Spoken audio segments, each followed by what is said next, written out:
Oke teman sekalian, kita memasuki wilayah di mana kita mohon kepada Allah agar ada manzilatul ilmi wa manzilatul barokah wa manzilatul hidayah. Jadi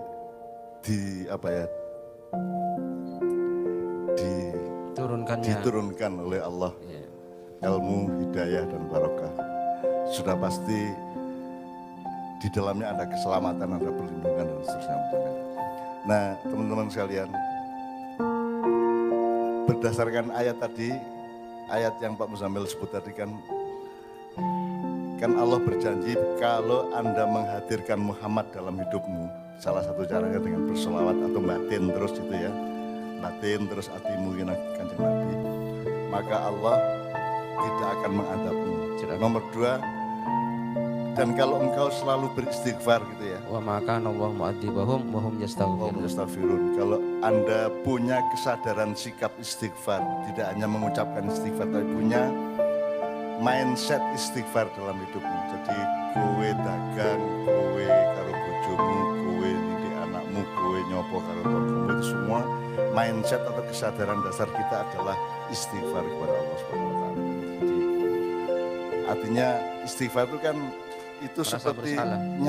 nyapu Pak ya. Apa?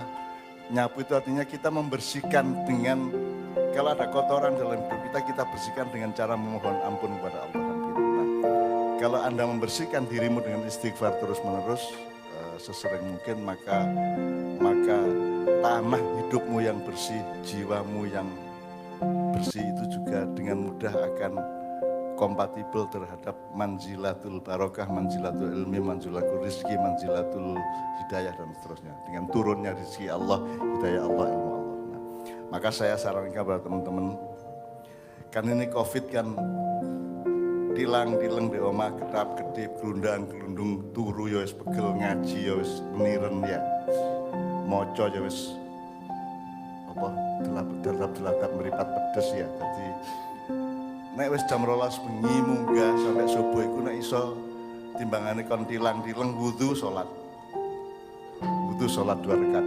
Kenal salat apa namanya? Kenapa? Salat apa namanya? Itu kalau setelah tidur namanya salat tahajud. Salat tahajud. Jadi pokoknya, dan itu tidak terbatas Pak sambilnya. Tidak ada batasnya. Jadi mau 2 kali terus mari ngono 2 kali lagi. Nonton TV apa-apa, ngrungokno apa terus 2 kali lagi, 2 rakaat lagi, gak apa-apa terus menerus sampai mau 20 kali, 40 kali, tidak masalah. Gak ada masalah. Gak ada masalah. Dan saya menganjurkan teman-teman, sudahlah, tengah malam sampai pagi itu isilah dengan kemesraan dengan Allah Subhanahu wa taala dan kepasrahan istighfar kepada Allah. Maka dan saya menganjurkan Muzamil, Allah alam ini mudah-mudahan tidak salah. Pokoknya jumlah zikir, wirid atau apapun kepada Allah itu kan tidak terbatas juga sebenarnya. Betul. Anda mengucapkan istighfar 300 kali bisa kalah sama yang mengucapkan hanya 1 kali, tergantung penilaian Allah terhadap intensitas batin seseorang. Maka kita cari yang standar aja. Yus ngene lah, pokoknya mari sembahyang tahajud, mbuh ping piro, selalu maca istighfar ping 7, kemudian sholawat 7 kali gitu aja deh. Ya nek dipadani meneh ya 9 kali, 11 kali ndak omong saya. 9 kali. Pokoknya selalu setelah itu baru Anda minta. Jadi wis tuku karcis, nah karcisnya nang Gusti Allah iki tiket iki ya istighfar dan selawat. Betul. Bisa disebut tiket ya. Betul. Jadi pokoknya 2 rakaat kok cicil istighfar ping 7, selawat ping 7, terus batin ya Allah kok bojo kula dereng teko-teko niki. Jodoh kula kok dereng ketok-ketok dan seterusnya gitu misalnya. Terus ini kan Pak Muzamil, ini teman-teman teater perdikan kan kemarin kumpul karena ada pembikinan video dari suatu kelompok untuk mereka masyarakat dinas pendidikan saya dan seterusnya. Nah teman-teman teater perdikan yang dulu Anda kenal dengan pementasannya Singkuni dan lain-lain, itu juga tidak patah sedikit pun semangatnya untuk terus mengerjakan teater. Jadi ini sudah saya bikinkan naskah tadi malam untuk dipentaskan pada Moco Pacapaat bulan Desember. Jadi karena dulu yang akan dipentaskan tapi gagal karena COVID adalah Paduka Petruk dan Sunan Sableng. Nah kemudian ini saya bikin supaya tidak berat, supaya tidak bentoyong dan tidak terlalu lama pentasnya, paling pol 3/4 jam 1 jam. Itu saya bikinkan karena di Jawa ada istilah sedulur papat limo pancer ya. Maka saya bikin judul Papat Petruk Limo Sabun. Nah itu saya bikinkan satu fragmen kira-kira 3/4 jam 1 jam dengan gerak, dengan lagu, dengan jadi Kiai Kanjeng berkolaborasi langsung dengan teater pendidikan di sini nanti. Ada gerak, ada segala macam. Nah salah satunya Mas Pak Muzamil wallahu alam ini mohon kalau ini bid'ah tolong diingatkan. Jadi kan setiap gerakan harus ada filosofinya. Kan harus ada kenapa gerak adalah keputusan yang merupakan akibat dari sebuah sebab. Misalnya kenapa kok angop? Itu karena paru-paru kita membutuhkan oksigen. Maka kita membuka mulut selebar-lebarnya untuk menyerap oksigen. Makanya angop itu kan akibat dari ya, jadi itu bagian dari sebab akibat. Demikian juga kalau sekarang misalnya kalimat thayyibah, kemarin saya diskusi sama cucu saudaranya. Subhanallah walhamdulillah wala ilaha illallah wallahu akbar. Itu kan sebuah landasan, sebuah kesadaran, sebuah sebab. Maka harus sampai kepada akibat. Itu kan harus menjadi akibat. Jadi gerakan itu besok misalnya saya ingin kon saya kira ngelbokno bola nang dom iku cangkemmu melok tak? Lambemu melok tak? Kon nek ngeden iku lambemu melok tak? Pas nesing itu. Lah melok sih. Nah, jadi sengaja atau tidak sengaja selalu manusia dengan fisiknya menciptakan gerakan-gerakan yang merupakan akibat dari suatu sebab. Nah Pak Muzamil, kemarin tiba-tiba saya bilang sama cucu, subhanallah itu urusan syahwat, alhamdulillah itu urusan perut. Subhanallah walhamdulillah jadi kongisor nang teng ya. Terus la ilaha illallah itu dada, hati, jantung gitu ya. Allahu Akbar itu kepala. Gitu. Itu saya ngawur aja Pak Muzamil. Tapi pokoknya geraknya nanti akan menjadi akibat dari sebab yang merupakan pemahaman terhadap 4 kalimat thayyibah di luar istighfar dan lain-lainnya. Karena subhanallah itu syahwat. Jadi memang yang sangat perlu di subhanallah kan ya syahwat Pak ya. Iya. Karena syahwat ini maknanya apa kalau bahasa Indonesia Pak? Syahwat itu keinginan. Keinginan, nafsu, kalau banget nafsu itu ya Pak. Dan dia tidak hanya syahwat dalam arti seks, tapi juga nafsu apapun saja. Jadi yang perlu di subhanallah memang syahwat. Betul, iya, betul. Jadi benar ya. Betul. Jadi kalau kita urut subhanallah, itu syahwat, ya lambangnya ya. Terus alhamdulillah ya urusan kesejahteraan. Kita bersyukur, beralhamdulillah kepada Allah. Terus la ilaha illallah meneguhkan patrap atau kuda-kuda kehidupan hamba Allah itu adalah menegakkan kesadaran la ilaha illallah sehingga kita punya potensi atau kemungkinan untuk mendapatkan berkah dari Allahu Akbar di kepala kita. Karena di kepala kita ini hati kita akan lapor ke sini. Kowe ngerti ora? Jadi kowe tak kandani ya. Kowe misalnya di jalan ono tai lendung. Terus sikilmu lah menghindar ya. Anggitmu iku mang sikilmu tak sing ngerone ana tai. Yang tahu bahwa ada tai lendung itu sikilmu apa tutup. Sikil kan hanya akibat dari perintah otak. Nah, betul ya. Jadi tai lendung ambu dirasakan oleh hidung, hidungnya lapor ke otak, gitu. Otaknya berunding sama hati, ya apa? Iki tagak, itu ya. Terus ada keputusan yang ngono, apa? Yang ngono dihindari, sikil ojo-ojo oleh itu. Dan menjadi itu satu mekanisme yang sangat cepat dalam hidup kita. Sangat cepat. Jadi itu jangan dipikir itu masalah sederhana. Sebenarnya makanya kalimat thayyibah itu sebenarnya kalau kawan-kawan yang sebelumnya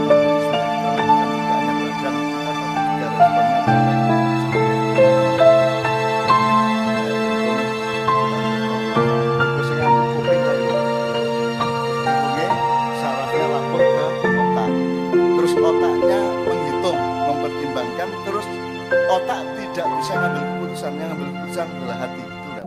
Iya. Iya. Irodah itu letaknya di hati, tidak di otak. Iya.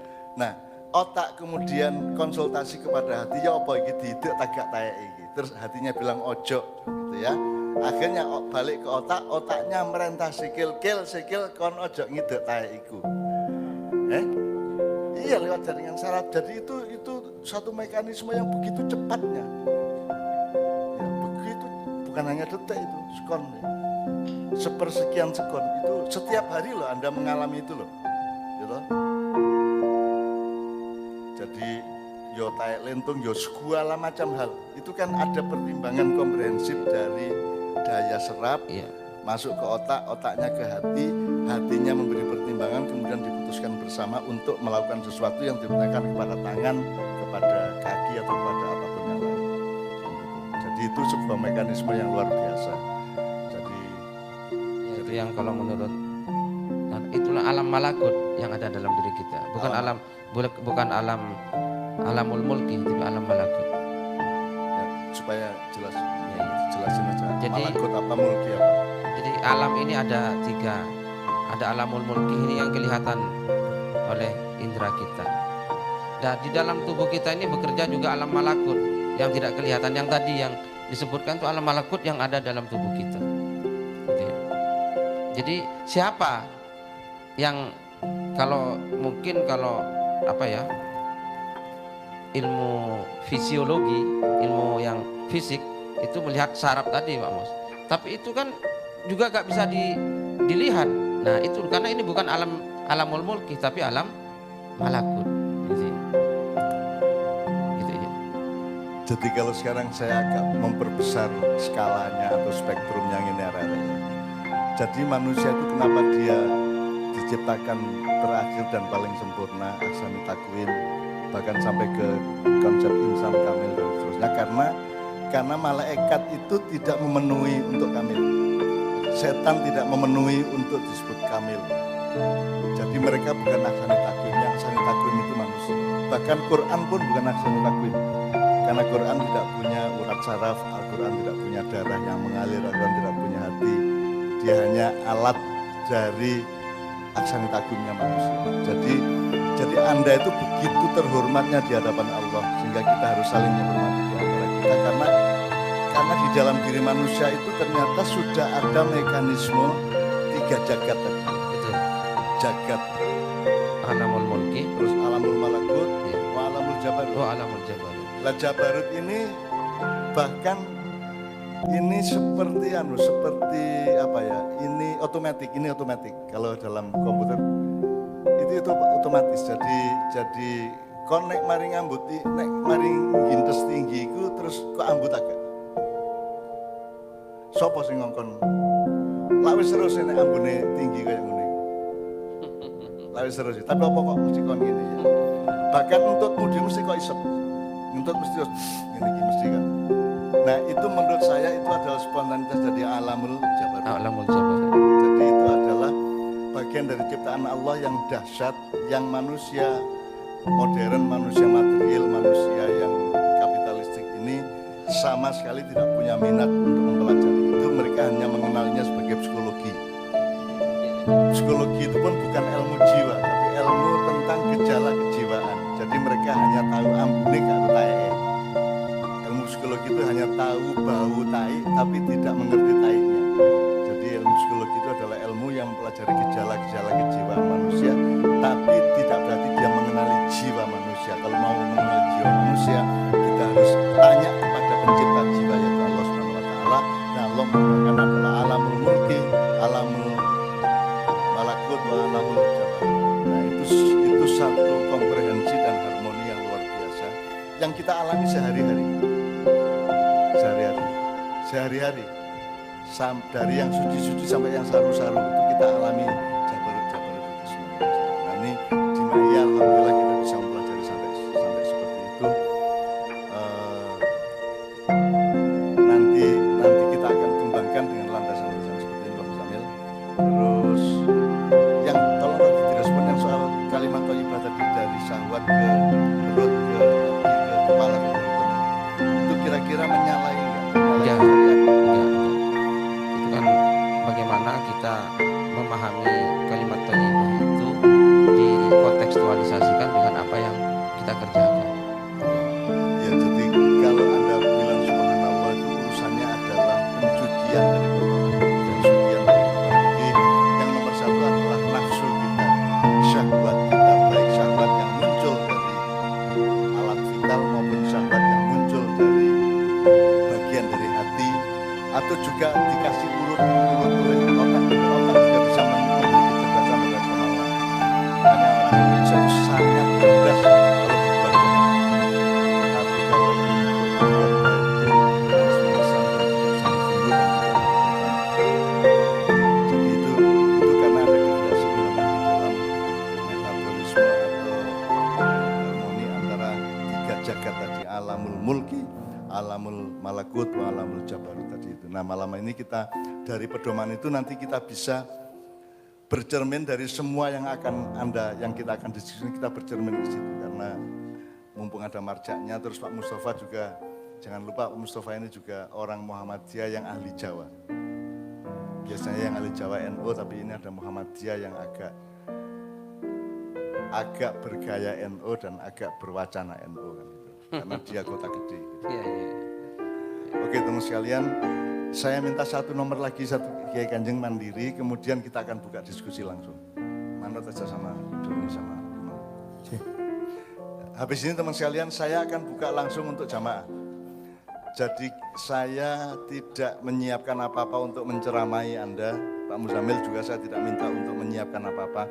Kita mencoba merespon apa saja yang bisa kita dengar dari Anda. Boleh keluhan, boleh pertanyaan, boleh gugatan, boleh protes, boleh apapun saja. Pokoknya ini public area, ini ruang publik untuk Anda semua. Jadi habis satu lagu Kiai Kanjeng, tolong Anda siapkan yang akan bicara. Mikrofon nanti akan diantar ke Anda di sana oleh para petugasnya. Yuk, betul.